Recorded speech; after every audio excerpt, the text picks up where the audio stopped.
Vous savez que je revisite constamment mes propos pour en percevoir les forces et les faiblesses, et que je n'ai qu'un certain mépris pour des gens qui répètent indéfiniment depuis des années la même chose, parce qu'il y a toujours de toute façon des progrès à faire, pour repenser un certain nombre de notions.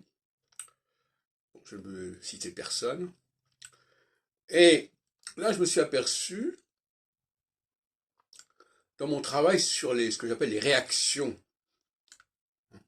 notamment, les réactions à la phase dominante. Parce que quand il y a une phase dominante, il y a une phase, il y a une phase dominée, si on peut dire. Quand la quinoxialité est rayonnante, la sollicitualité réagit et se révolte quelque part, et inversement. Sauf que ça ne se fonctionne pas dans les deux cas de la même manière. Dans le cas de réforme, d'opposition équinoxiale, de refonte, il faut s'attendre à des mouvements de masse, parce que les gens sont d'accord, ont un consensus déjà parmi eux, ils ont des habitudes, ils ont des pratiques qui sont là, qui sont communes.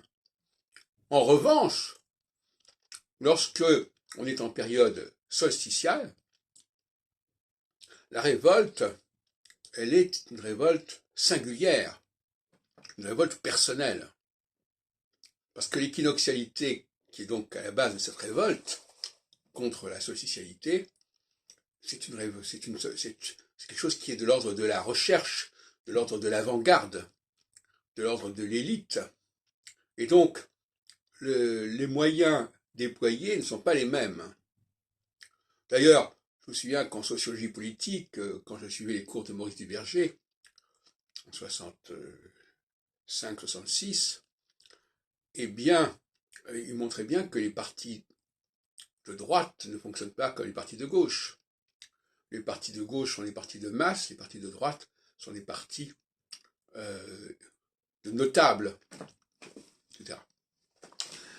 Donc il n'y a pas de symétrie à ce niveau-là. Et effectivement, il ne faut pas rechercher dans les périodes solsticiales des réactions collectives. Parce que l'équinoxialité n'est pas du collectif. L'équinoxialité, elle est au contraire quelque chose qui divise et subdivise. Elle est dans la verticalité. Elle n'est pas dans un seul tenant.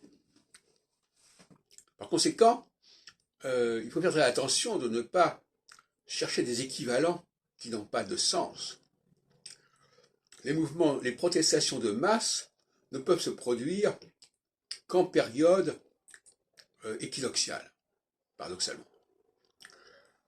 Et parce que les gens se sont attaqués dans leur base, dans leur certitude, etc., dans leurs pratiques, dans leurs habitudes. En revanche, c'est actuellement le cas. En 2023, on a des mouvements de masse, comme il y en a eu en 95, par exemple, puisque je me suis beaucoup occupé de 95. Alors, en revanche, quand on est en période solsticiale, il y a une voix qui va s'élever. Il y a quelques voix qui vont s'élever, mais ça ne sera pas un mouvement social de masse.